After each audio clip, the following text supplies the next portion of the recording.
Okay, folks, 6.5. Quick little example.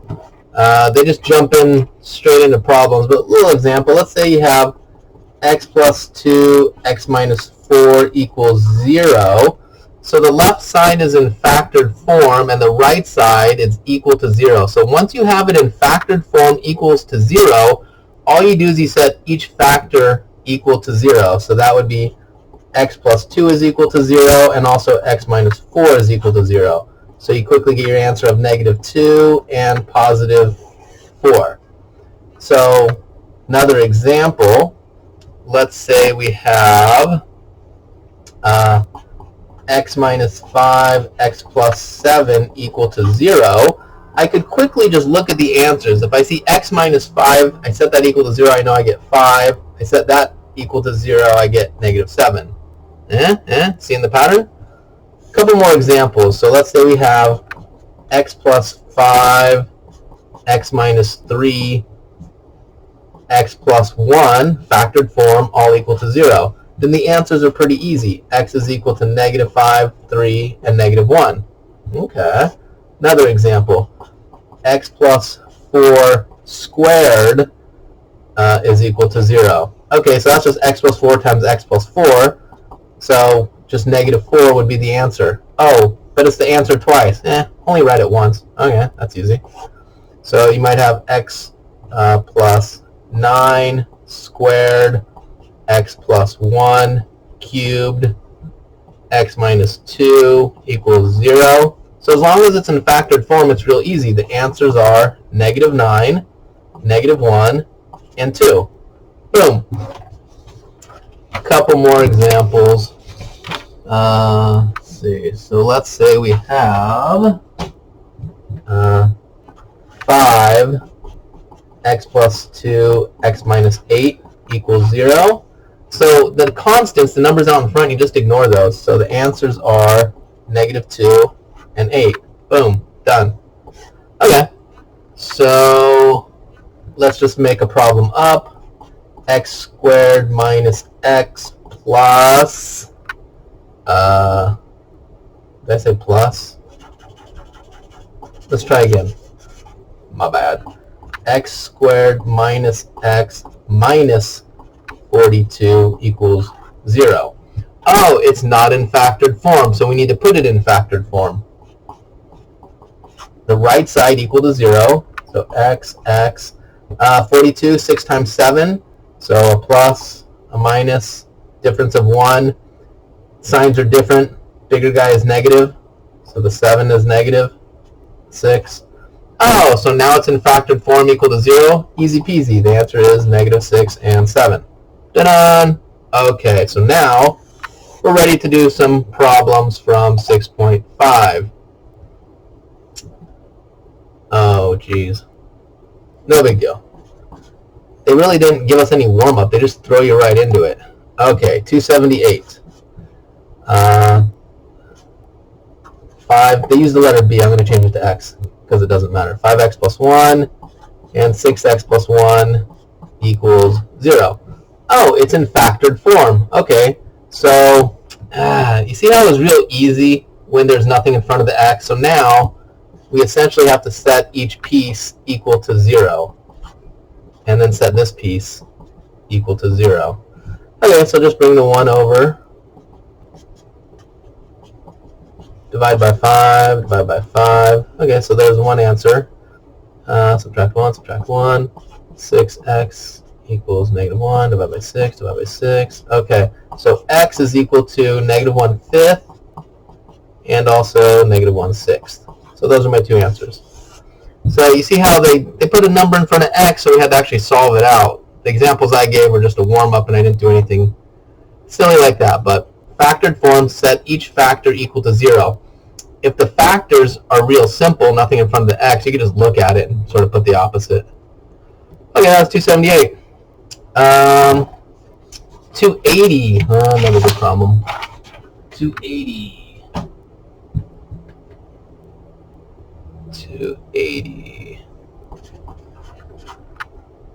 2x, 6x minus 3 equals 0. Oh, equals 0. Factored, basically. It could be reduced, but it's factored. And this piece, ooh, we never really talked about just having an x or a 2 out in front. It's like having a 2x. So basically, set each piece equal to 0. Set 2x equal to 0, and set 6x minus 3 equal to 0. So here, divide both sides by 2. You get x equals 0. And then here, let's add 3, 6x equals 3, divide by 6, divide by 6.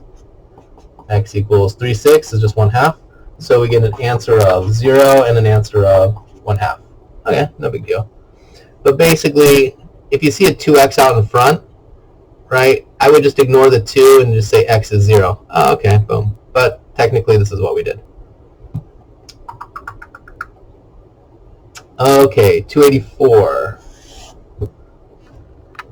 284. Whoops. 284. We have these b, I'm going to change it to x. 4x squared plus 7x equals negative 3. Ooh, it's not equal to 0. The whole game, we need it to be equal to 0, so let me add 3 to both sides. 4x squared plus 7x plus 3 is equal to 0. Ah, it's not in factored form. Let's see if we can factor it. So, you learned how to factor. Maybe you're going to do the x method, the AC method. I am going to do, am I going to do something? I'm going to try guess and check.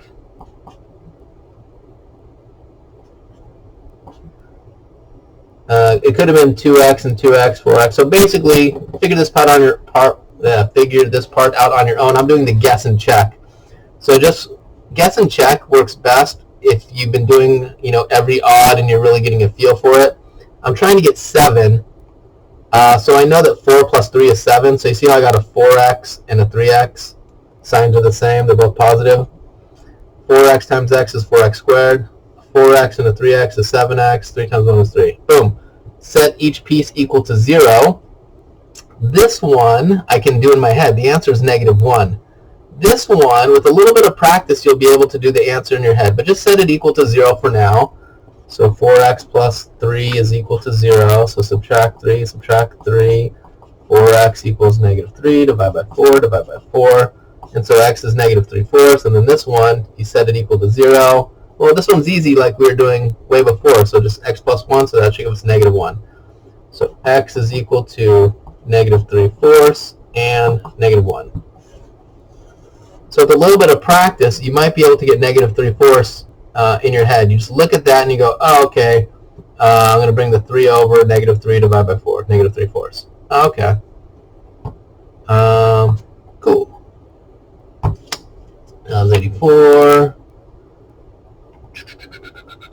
Do they get much more difficult? So it's the same game we're playing. You just factor it. So make sure it's set equal to 0, factor it, and then set each of those pieces equal to 0. That was 284. 290. 625 equals x squared. I like having the right side be 0, but I want my x squared stuff positive. So what if I subtract 625 from both sides? 0 equals x squared minus 625, and then I just relocate it. So what if, right? So if it's equal to 0, couldn't it just be equal to 0? So now, you see how it's just written the way I like it? X squared minus 625.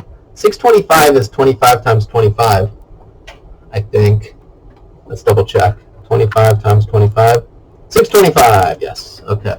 So this is something squared minus something squared. So this is just conjugates. X plus 25, x minus 25 equals 0. So x is equal to negative 25 and also 25. Boom, done. 296. Let's see. P minus 5, P plus 3 equals negative 7.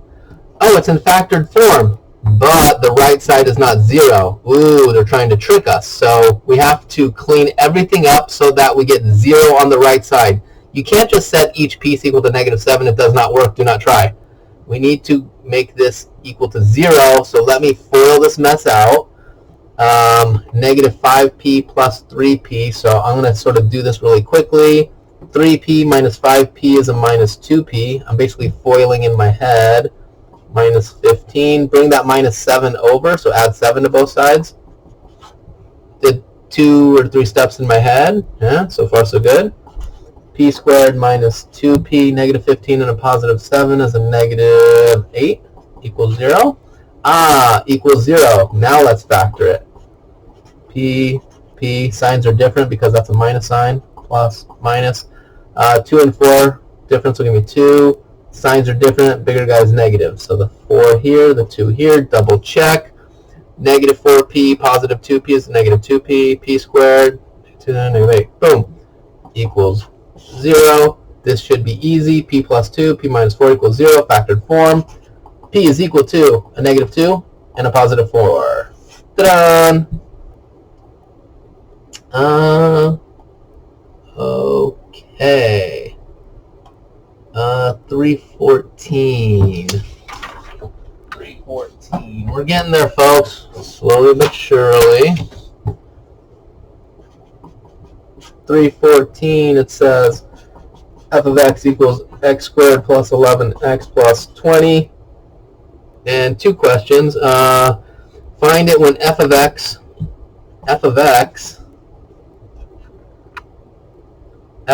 is equal to negative 8. Here's f of x, which is this mess. When does this equal negative 8? Okay, so let's just focus on this part of it. Let's add 8 to both sides. Add 8. X squared plus 11x plus 28 equals 0. Factor that. X plus 4, x plus 7. 7 times 4 is 28. 4 plus 7 is 11. So it gives us an answer of negative 4 and negative 7. Okay. So they say part B. Here's the tricky part. This might not make sense yet, but remember f of x, we didn't really talk about, is kind of like the y. So y is negative 8 when x is negative 4 or negative 7. So in terms of an x comma y, right, so they're basically saying if x is negative 4, y should be negative 8.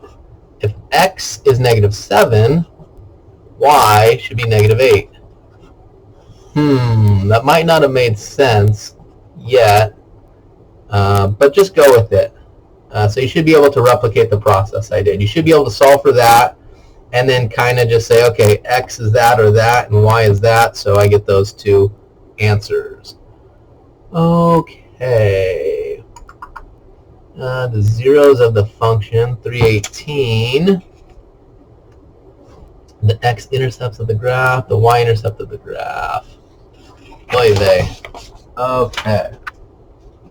Let us try 318. 318 and 322, and then you should be good to go. 318. F of x equals 25x squared minus 49. So remember, f of x is kind of like the y. Y equals 25x squared minus 49.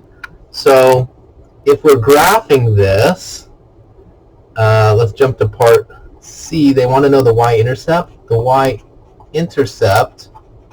y-intercept is when x is 0. So if x is 0, this whole thing goes away, and y is just negative 49.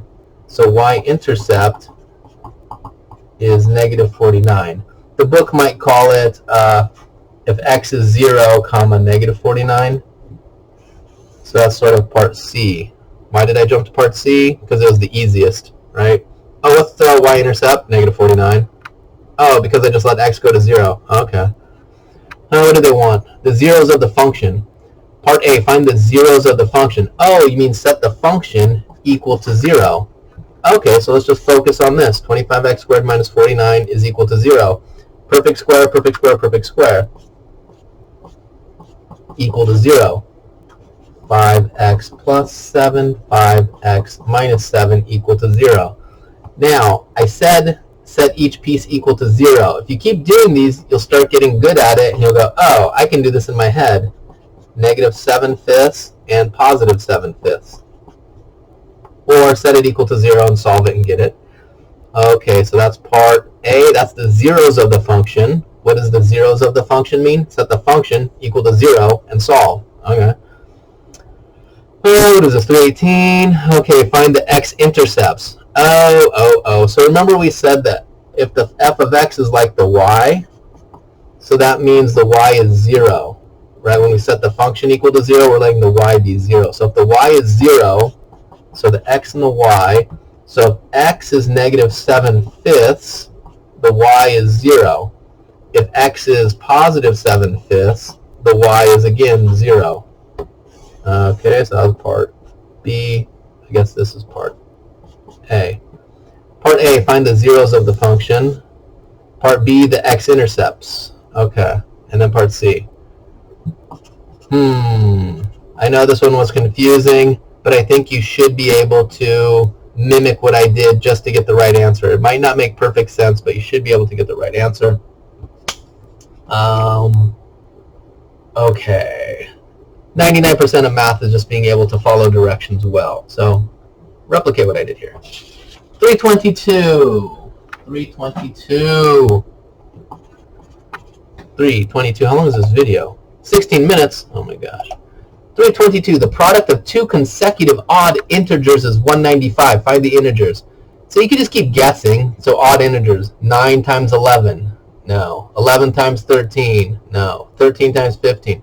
So let's just say you choose 9 and 11, right? Those are consecutive odd integers. So you see how, here's the tricky part. Let's just call the first guy x. The next guy, even though it's odd, they're separated by 2. So the next guy is x plus 2. And so consecutive odd integers would be x and x plus 2. And the product means multiply. The product of two consecutive odd integers is equal sign 195. Okay, well let's just play the game we were playing before. Oh, I need the right side to be equal to 0. Okay, so that's going to be, let's see, x squared plus 2x equals 195. I need it to be 0. Subtract 195 from both sides. Oakley dokley. So that's x, 195. What times what is 195? But difference of 2? Ugh, probably 13 and 15 maybe? 13 and 15. So the signs are different because that's a minus sign, plus, minus, and the bigger guy is positive. So 15, 13. And then that gives us, so just looking at it, that means the answer is either negative 15 or positive 13. The product of two consecutive odd integers is 195. Find the integers. So I guess the answer would be negative 15, right? So you have x and then x plus 2. So x could be negative 15, and then x plus 2. If I add 2 to that, that would be negative 13. So negative 15 times negative 13 gives us 195. And then the other answers are 13 and add to 15. So you get two answers. Ta-da! Okay, so you should be able to handle 6-5. Cool. Well, that's all chapter 6. Good stuff. On to 7.